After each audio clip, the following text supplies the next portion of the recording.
It was no secret when Velocicoaster opened that the ride would have a lot to live up to. The hype surrounding this 2021 coaster was crazy, and it's really as crazy as we've ever seen for a new thrill coaster. Promised to be the perfect blend of an immersive and extremely detailed themed ride with the full scale of a modern thrill coaster. Well, in January, I was lucky enough to get a day at Universal to ride their newest attraction. So here's my review of Velocicoaster.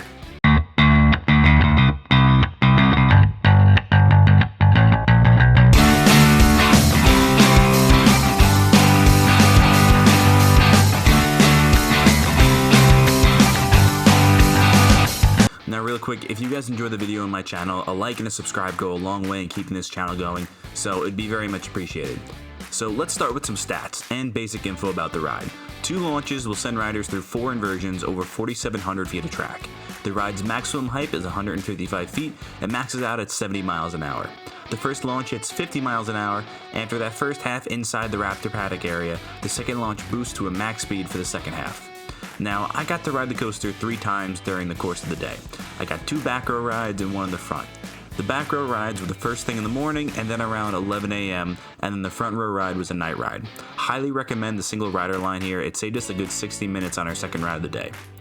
Now, overall operations on this are about as fast as I've seen on any roller coaster in any park, so as long as the park isn't mobbed, it shouldn't be too long of a wait.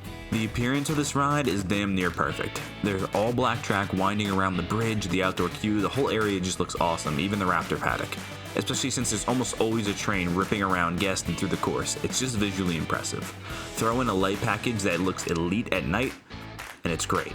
As for the queue itself, outside is nice and landscape, but it's pretty basic, waiting underneath the first drop.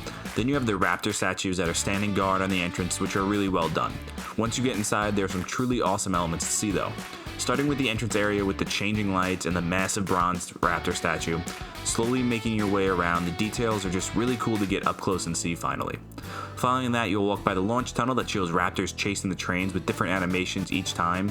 The best part has to be though the animatronic Raptor head you'll see later in the queue. The 2 are muzzled up and they shake and snarl and they even breathe on you. When they blink, it's about as photorealistic as you're going to see on any animatronic, let alone just in the Universal. Now after the free locker and metal detector, the queue enters the upstairs and you'll get to see a short intro film with the characters from Jurassic World. Then finally riders will enter the loading station where they will be quickly loaded and dispatched. Now the next generation Intamin trains feature a lap bar that lowers from above, and it's probably one of the best if not the best restraints around. Now once turning out of the station, the trains wait on the launch track for a little bit and eventually launch riders into that first half. Now the first element is an in moment and it doesn't quite feel like a full inversion. I don't really think it should count, but it's listed as one, but it does supply some good airtime in the back row. Now the rock work itself in this first half also adds a lot to these less extreme elements, but it's still just incredible. The following dive loop is surprisingly whippy and it really gives a good set of lateral forces. The next set of dives and turns through that first half is taken faster than I expected. On the POVs, it kind of makes the ride look sluggish, but it takes most of these elements surprisingly quick and snappy. There are pops of airtime scattered throughout and those Raptor statues feel really close when you go by.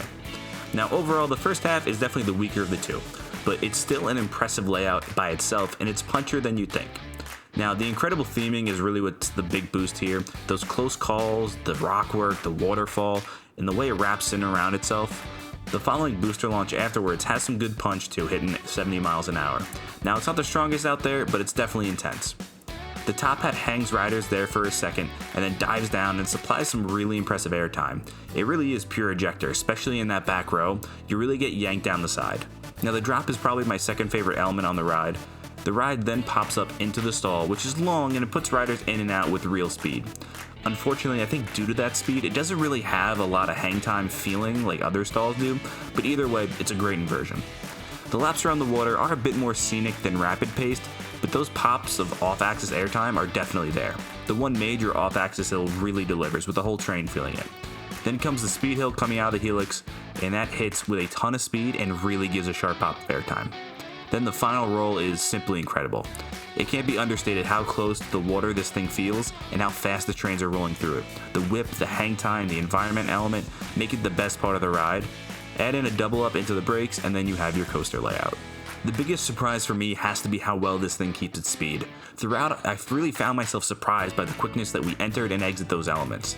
The free-feeling restraints I think really help here, and they add to that lateral forces we feel coming in and out of those inversions.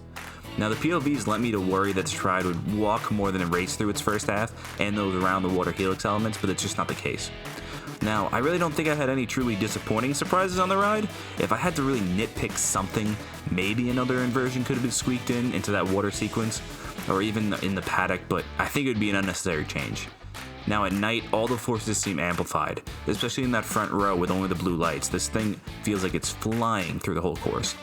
Now the first half in the dark is just unpredictable, you can't see where you're going, and then the second half is equally as impressive with the sights of the park as you go around.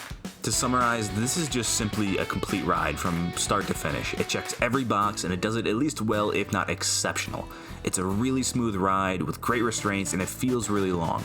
It has those intense moments, but it's not over the top, and it really lends itself to being able to re-ride over and over, get that marathon in on it. Now the inversions are a little bit of a mixed bag, but most of them have whip and speed, except for maybe the first one.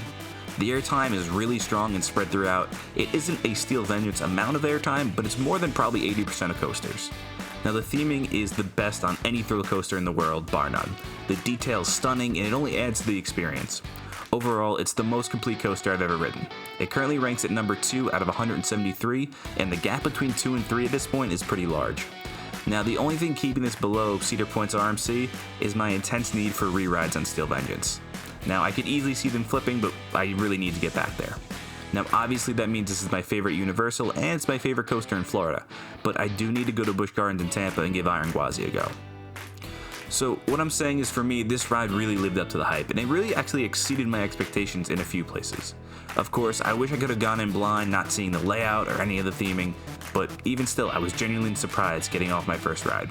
Now, I recommend doing both the front and the back, but I have to say the airtime is definitely better in the back. It's really insane. Now, save the front for a night ride and get that full effect of the lighting. So that's going to wrap up my full review of Velocicoaster. If you have any other questions or have a different opinion, make sure to let me know down below. Now till next week, that's all from the shores of Island Coasters.